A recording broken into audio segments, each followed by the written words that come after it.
Ku myaka 16 egy'obukulu Aisha Nangoobi yava mu kyalo Mayuge gy'azaalibwa n'agenda mu Kampala oluvannyuma lw'okukola ebigezo bya P7 n'abigwa. Ng'ali mu Kampala, Nangoobi yasisinkana ne Isa Muyita eyali omukozi mu kitongole ekibunyisa amasannyalaze ekya Umeme, n'amusaba baagalane era naye teyali mubi, n'agondera okusaba kwe.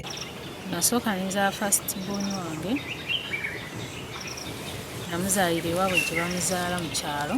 Babeera bombi okumala akaseera ku myaka nga 6 we bazaalira abaana 3. Kyokka ekyabagula bba Muyita atwala omwana waabwe yasooka Juma Muyita yali aweza emyaka 5 bamusaddaakira buli kati. Nangoobi takimanyi. Nangoobi agamba nti oluvannyuma lwa bba okwefuula ng'atutte omwana ku ssomero n'atamutuusa era gye byaggweera baazuula kiwuduwudu nga ne gye buli kati omutwe teguzuulibwanga. Nze nagamba taata wange ni mwana naye taata omanyi tetusobola kunoonya mwana nga taata w'omwana ali eyo just ate nga yatwala omwana ku ssomero. Agamba nti yatuusa omwana ku ssomero ate nga bali bangamba omwana teyatuukako ku ssomero tebamuresivingako ku lunaku. Ngamba kyaleka taata w'omwana oyo amanyi omwana gy'ali. Ne tusituka ne taata ne tujja ne tumukwata omusajja ne tumukwata ne tumuteeka mu kkomera e Kawempe. Muyita ali mu kkomera n'abasajja 2 abamutuma omwana ng'amusuubiza obukadde bw'ensimbi 8. Gye twamusanga gye baamusalira Mayuge. Ngenda otuuka nga jaketi gye yalimu baagisuula a distance okuva nga wali nga baagisuula ali baamusalira wano. Jaketi baagisuula eri n'engatto ne t-shirt ne bamuleka mu mpale ne panti. Nga n'empale yennyini ne panti baabisala wano bwe bati kuba ne private party baazisala. Ngenda otuuka nga omwana wange kuba nalabira ku bigere bye. Kati wetwalaba eyo maiti abantu ne batandika okwogera nga omanya abantu. Ne bagamba oyo omwana twamulaba n'abasajja 3 nga bagenda naye ng'omwana akutte akaggo atambula ku wansi ku muddo bw'ati. Agamba taata nga mundeka. Agamba nti kituufu omwana nze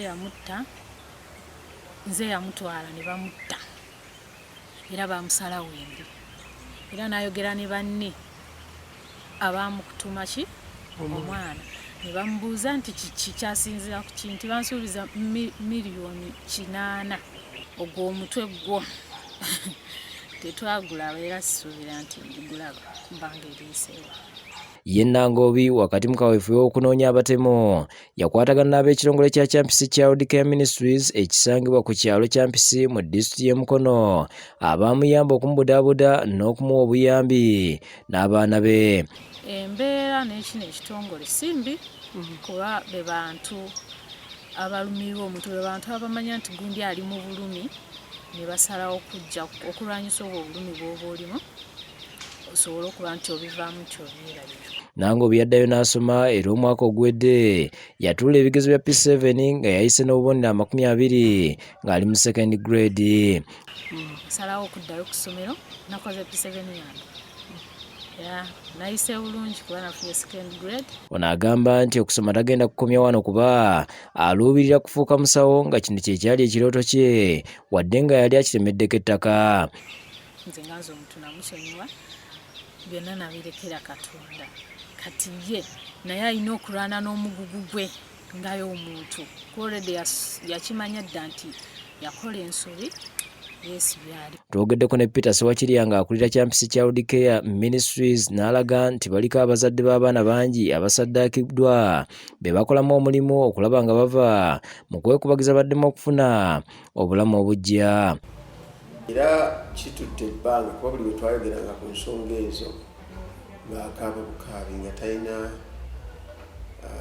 kyamutwalira ebbanga ba social workers okulanga twogera naye okulanga tumuteekateeka n'okugezaako era twagenda okulanga yadde mukulu naye nga yeetaaga okuyambibwa kubanga twagenda olaba obwongo bwe nga butandise okukyankalana.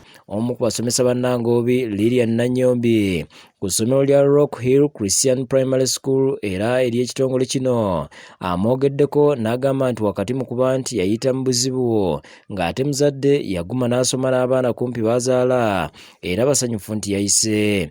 Abadde teyeekubagiza nnyo newankubadde kiri tekirekaayo kubanga tusobola okujja ne kimujjukiza embeera gy'abadde ayitamu naye abadde mukyala mumalirivu, abadde asoma, twamwana obukulembeze ku ssomero, babadde mu kisulo. Ye Harriet Namubiru akola ogw'okubudaabuda abantu abafunye obuzibu okuli abaana n'abazadde ayogedde ku ngeri Nangoobi gye yabudaabudibwa n'asobola okuvaamu ensi n'asobola n'okusoma. Ye tubaddewo ate ekirungi kya Aisha nti naye abadde mugumu ng'omuntu.